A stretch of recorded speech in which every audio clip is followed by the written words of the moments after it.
کلندر پاک رحمۃ اللہ علیہ کی انسانیت سے محبت.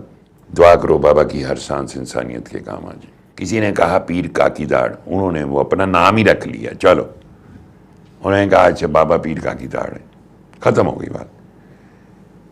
کون سی رسوائی محبت میں؟ تو اللہ کی محبت میں تو پھر ہر چیز قبول ہے نا. دوست کا پھر امتحان بھی لیتا ہے، یاد رکھیں. اب بات یہ کہ ہم دو محبتوں کے درمیان پھنسے ہوئے ہیں بھی، ایک دنیا کی محبت، ایک اللہ کی محبت. اب فقیر ملا تو فقیر تو بڑا زبردست ہوتا ہے. اب یہ تو نہیں کہا جا سکتا کہ میں آپ کو یہ کہانی سناؤں کہ میں ملیا تو میں نے سارا سمجھ آ گیا کہ جناب محبت کی ہوندی. نہیں، ایسی بات نہیں. ایک طرف ایک قلب ہے جو دنیا کی محبت سے خالی ہے، ایک طرف ایک قلب ہے جو دنیا کی محبت سے بھرا ہے.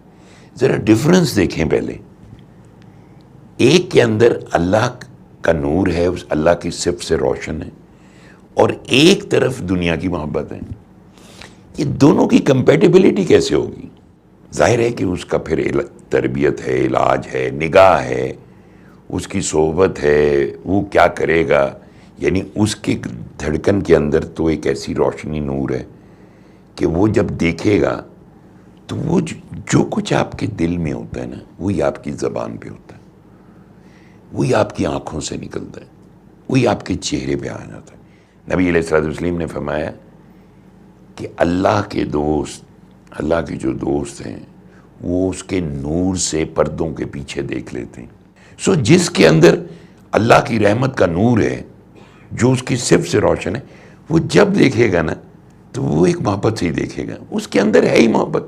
ان کا احسان یہ تھا کہ انہوں نے مجھے پیار سے دیکھا، پیار سے اون کیا. میں اچھا تھا، برا تھا، بد کردار تھا، نیک تھا، نہیں تھا، جو انہوں نے اون کر لیا. جب انہوں نے اون کر لیا تو یعنی انہوں نے مجھے ساری خامی خوبیوں کے ساتھ اون کر لیا. میں ان کے لیے کیا کر سکتا ہوں؟ سو دین کمز یور ٹرن. ایک تو کہہ دیں کہ تو وارث ہیں، تو بہت ہی مجھے تو سمجھ نہیں آتی تھی کہ وارث کون ہوتا ہے، کرنا کیا ہے، ہوگا کیا، کیسے ہوگا. لیکن واٹ آئی ڈیڈ کہ جو انہوں نے کہا نا، میں نے کہا لیٹس ڈو اٹ. انہوں نے کہا سید بابا یہ کرنا ہے، میں کہا بالکل کرنا. سید بابا ویب سائٹ بنانی ہے ود ان نو ٹائم. سید بابا دھمال کی ویب سائٹ بنانی ہے ود ان نو ٹائم. ہر چیز وجود میں آنی شروع ہو گئی.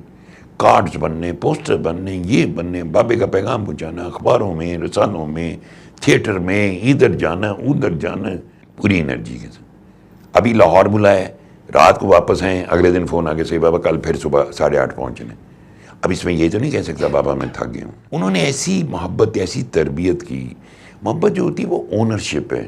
فقیر کی جو اونرشپ ہے وہ آپ کو حق سچ کا فرق سمجھا دیتی کہ سچ یہ ہے، اس سے بچو. وہ آپ کا سب سے بڑا محسن بن جاتا ہے. ایک وقت آ گیا کلندر پاک رحمۃ اللہ علیہ کے ساتھ کہ لفظ تھکاوٹ میری ڈکشنری میں سے اریز ہو گیا. تھکاوٹ کوئی نہیں ہے. تھکاوٹ کی اللہ کا ذکر کرتے کوئی تھکاوٹ ہوتی ہے؟ یہی تو وہ محبت ہے جب وہ دھڑکن کے اندر، قلب کے اندر روشن ہوگی.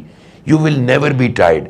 اگر دنیا کی محبت ہے، ہر چھوٹی سی چیز کے بعد ہائے میں مر گیا، تھک کے بیٹھ جاؤں. اس لیے کہ یہ دنیا ہے، یہ محدود ہے، یہ فنا ہونے والی ہے. محبت بڑھتی ہے، توکل بڑھتی ہے، محبت بڑھتی ہے، استقامت آتی ہے، محبت بڑھتی ہے، فیتھ سٹرونگ ہو جاتا ہے، محبت بڑھتی ہے، ہر بدبختی نحوست جلتی ہے. جس دل اندر ہوئے ایک رتی چنگاری تے قصہ بڑ پامبڑ بنسی تے نال ملے رب دی یاری. اللہ سب سے بڑا محبوب حقیقی ہے. سب سے بڑا احسان کائنات میں اللہ کا ہے. تو اللہ سے ہم محبت، ایک فقیر ہی بتا دینا اللہ نال محبت کی میں کرنی، وہ پھر راستہ بتاتا ہے کہ یہ اس طرح کرو، یہ اس طرح کرو. ہم کتنی محبت کر سکتے ہیں؟ ہم پیغام پھیلا سکتے ہیں، ہم اپنی پوری انرجی لگا سکتے ہیں، ہم ہر قسم کے فیئر سے نکل کے اس پیغام کو پھیلا سکتے ہیں. ہم ہر شخص تک پہنچنا چاہتے ہیں. ارادہ ہی باندھ لو، باقی اللہ کرنے والا. پھر آپ کو سمجھ میں آئے گی محبت دو طرفہ ہوتی ہے، عبادت بھی دو طرفہ ہوتی ہے.